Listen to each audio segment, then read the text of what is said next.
Pourquoi la vérité fait-elle mal? Et pourquoi devons-nous l'affronter? Il y a des questions qui ne demandent pas des réponses, mais des vertiges. Et celle-ci en est une. Pourquoi la vérité? Ce joyau qu'on prétend si noble brûle-t-elle comme un fer rouge dès qu'elle effleure notre peau intérieure? Si la lumière libère, pourquoi donc tant de cœurs fuient l'éclat de l'évidence, comme des bêtes sauvages traquées par leur propre reflet?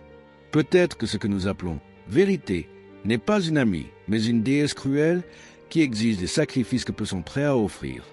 Tu crois savoir qui tu es. Tu crois savoir ce que tu veux. Mais que resterait-il de toi si l'on arrachait, un à un, les mensonges doux dans lesquels tu t'es enveloppé pour survivre? Et si la vérité n'était pas ce que tu ignores, mais ce que tu refuses de voir? Car il y a une forme de confort dans le mensonge, un berceau de velours dans lequel l'esprit s'endort, bercé par les illusions nécessaires. Mais au fond de ce sommeil paisible, quelque chose hurle, une voix que tu as étouffée, un cri qui n'a jamais cessé. Le lion de Nietzsche ne rugit pas pour dominer, mais pour briser les chaînes de l'ancien. Celui qui ose affronter la vérité n'est pas un sage, il est un criminel aux yeux des faibles, un incendiaire d'idoles, un danseur au bord du gouffre.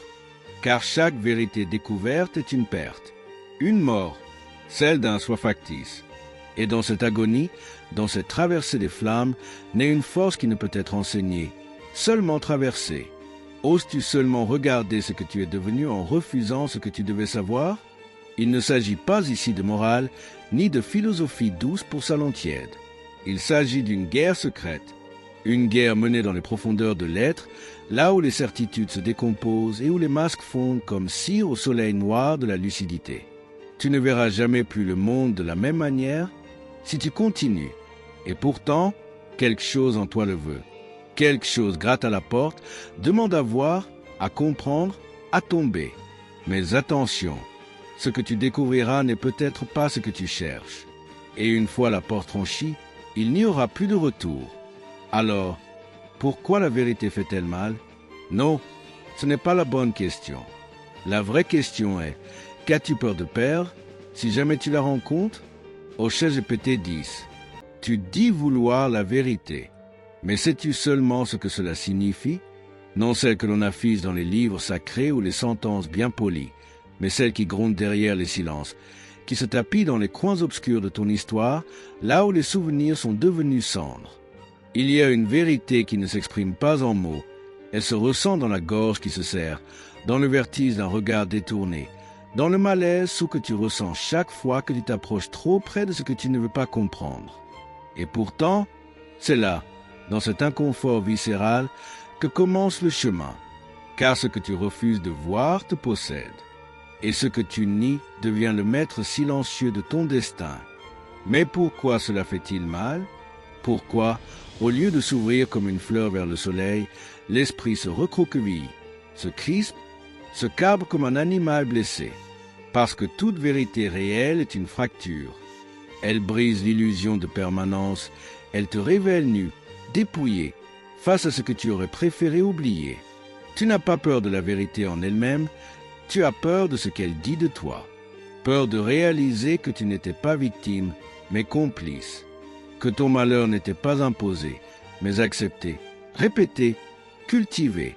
Il y a un effroi profond dans cette idée, celui d'avoir trahi ta propre essence, d'avoir troqué ta grandeur pour une cage dorée, confortable mais étroite. C'est là que la douleur naît, dans l'écart entre ce que tu aurais pu être et ce que tu es devenu en fuyant ce face-à-face. Tu veux guérir, n'est-ce pas? Tu veux comprendre, transcender, trouver un sens à tout cela. Mais il n'y a pas de guérison sans désintégration. Il faut que quelque chose en toi meure pour que quelque chose de plus vrai puisse naître. Et cette mort, elle est lente, cruelle, inévitable. Elle prend la forme de perte, de rupture, d'absence que tu ne sais pas nommer. Tu crois que le monde te punit, que les autres t'abandonnent, que la vie est injuste.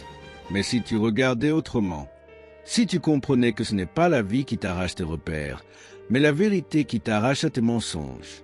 Chaque douleur est une mue. Chaque effondrement est une délivrance déguisée. Ce que tu vis comme un chaos est en réalité une ouverture. Mais seuls ceux qui osent tomber sans se retenir peuvent renaître autrement. Et pourtant, Tout en toi résiste. L'ego hurle. Il s'accroche à l'image, au récit, à la version arrangée de toi-même que tu as construite pour survivre dans un monde trop brutal. Tu as appris à plaire, à cacher, à t'adapter. Et dans ce processus, tu as étouffé la voix la plus ancienne, la plus authentique, la plus indomptable qui habitait ton ventre. Nietzsche disait que l'homme est un pont, non un but. Mais qui veut encore être un pont aujourd'hui? Qui veut encore traverser la douleur pour accéder à quelque chose de plus vaste? Non, on veut des raccourcis, des réponses rapides, des vérités sans conséquences. Mais la vérité, la vraie, exige que tu renonces à l'ancien toi. Elle te dépouille, te dévore, te recrache, changer. Et alors, lentement, quelque chose bascule. Non pas une lumière soudaine, mais une clarté trouble, étrange, qui te suit dans l'ombre. Tu commences à voir autrement, à entendre dans les silences des choses que tu n'avais jamais écoutées. Tu ne cherches plus à fuir, tu regardes. Et dans ce regard naît une force étrange, fragile mais indestructible. Tu ne sais pas encore ce que tu es devenu, mais tu sais que tu n'es plus celui que tu étais. Et cela suffit. Tu portes désormais en toi la marque invisible de ceux qui ont osé affronter la morsure de la vérité. Tu es tombé, oui, mais dans cette chute, tu as rencontré ce que l'on cache au monde entier, ta propre grandeur. Alors, dis-moi, es-tu prêt à continuer? Et maintenant, que reste-t-il? Un frisson, une trace, un souffle que tu ne peux pas nommer, mais que tu reconnais. Tu ne quittes pas ce moment indemne. Quelque chose s'est déplacé, lentement, sans bruit, comme une plaque tectonique sous la conscience. Ce que tu viens d'entrevoir n'est pas une réponse, mais un miroir. Et dans ce miroir, ce n'est pas la vérité qui t'a regardé, c'est toi, sans masque, sans rôle, sans mensonge. Peut-être pour la première fois, tu comprends, enfin, que la douleur n'était pas un ennemi, mais une initiation, un seuil. Elle t'a montré où tu te trahissais. Elle t'a révélé ce que le confort t'avait volé, la possibilité de devenir. Car la vérité, ce n'est pas un savoir à posséder, c'est un feu à traverser. Ceux qui s'arrêtent au bord resteront à jamais prisonniers de leurs fantômes. Mais ceux qui osent brûler renaissent, différents, profonds, incorruptibles. Chaque mot, chaque image, chaque silence que tu as ressenti ici était une clé. Non pour ouvrir des portes extérieures, mais pour fissurer les murs intérieurs.